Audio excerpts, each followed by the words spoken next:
Now, the pressure is on Canada to wrap up talks on renegotiations on the North American Free Trade Agreement, with talks set to continue in earnest in the first week of September. Now, earlier this week, Mexico and the US agreed on a reform of NAFTA, and that now is putting pressure on Canada to agree to new trade terms on the auto trade and dispute resolution, among other matters.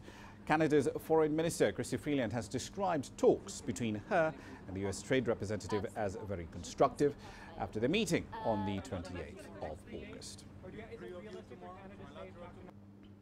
All right, then, so let's dig deep into the details and the latest developments in the NAFTA renegotiations. Jessica Stone, our White House correspondent, joins us now live from Washington. Jessica, I understand the Canadian Prime Minister has been making comments on NAFTA renegotiations. Tell us more about that. Yes, she has. In fact, she's made 3 sets so far, having just arrived last night here in Washington, D.C., meeting for about an hour with U.S. Ambassador Robert Lighthizer, the trade representative here, basically getting the lay of the land. And then they worked through the night, also meeting with their Mexican counterparts here in Washington, and they're back off to the races today. She's made 2 sets of remarks so far. And, her style is generally to be positive, to be complimentary, and then she sort of does her confronting behind closed doors, very Canadian, if you will. However, she is very encouraged, as she has said publicly, about the agreements on labor and on autos. She has specifically complimented labor because she said the Mexicans really had to make some concessions there, raising the average wage to $16 an hour instead of $5 an hour. She felt that was a good place to start, and she'll be resuming talks with Robert Lighthizer later today. Now, meantime, in Canada, Rama, we just have this news from the Prime Minister himself. There's been all this talk about the Friday deadline, so we just have the balance of the week, essentially, for these negotiators to come up with something. And he said he does believe it's possible. Quoting now, there is a possibility of getting there by Friday, but it is only a possibility because it will hinge on whether or not there is ultimately a good deal for Canada. He said that in a press conference in Northern Ontario, going on to say no NAFTA deal is better than a bad NAFTA deal. So trying to leave himself rather a little bit of wiggle room there, Rama. Indeed, almost reminds you of Brexit, doesn't it? But let's say the US does proceed with the agreement that it's struck now with Mexico. Where then does that leave talks that are going on now with Canada? But also, more importantly, where does that leave NAFTA? Will we even be talking about NAFTA as a trade deal?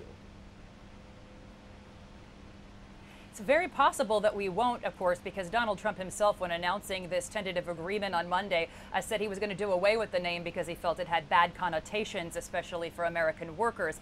But that said, there is a difference with how you get a set of bilateral deals done here in the United States with just a redo of NAFTA. Essentially, the president's negotiating authority from the U.S. Congress just pertains to a 3-way deal, essentially a rewrite of NAFTA. And so it is going to be much easier and much quicker for the U.S. Congress to pass that type of agreement, that type of framework, than it will 2 separate bilateral deals, which are also, of course, on the table, one with Mexico and one with Canada, Rama. Indeed. So last year, Canada bought about $800 million worth of U.S. dairy produce, and that's despite the tariffs that we've heard so many complaints about from the White House.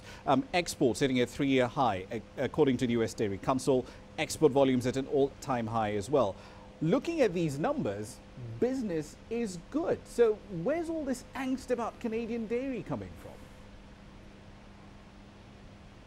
Well, this is really a set of negotiating tactics, right? Because for Canada, the dairy lobby is very politically powerful. It can make the difference in some local elections between one person getting elected as opposed to another. So it's not about the markets. It is about sort of currying favor with that lobby. And that means that the Canadians will try to make a way to keep their supply management system. Now, there are so many provisions in that supply management system that they could give away, let's say, a couple of percentage points of their market to foreign dairy. And they did so already with the Europeans and with TPP negotiations. So they've proven they can do it. And that, of course, could go a long way to assuaging President Donald Trump, who clearly has been selecting the dairy tariffs and hammering Canada's dairy tariffs as a point that he wants to see concessions on. Time after time, we keep hearing him, whether it's in the Oval Office or getting onto Marine One, complaining about those Canada dairy tariffs. So I think if there is some concession there, he can consider it a win.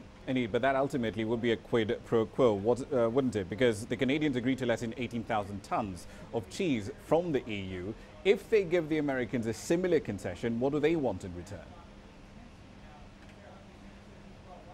Well, you know, all we know is what they've given us in terms of their negotiating points about a year ago. And I think what they're likely to push for is better environmental standards. That's, of course, very important to them ideologically and politically.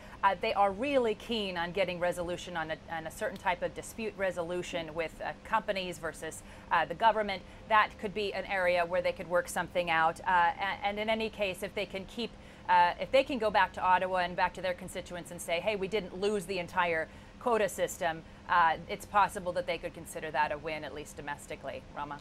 Indeed. Friday's not far away. We'll look forward to seeing what comes out of the White House. Thank you for that. That's Jessica Stone, of course, our White House correspondent there in Washington.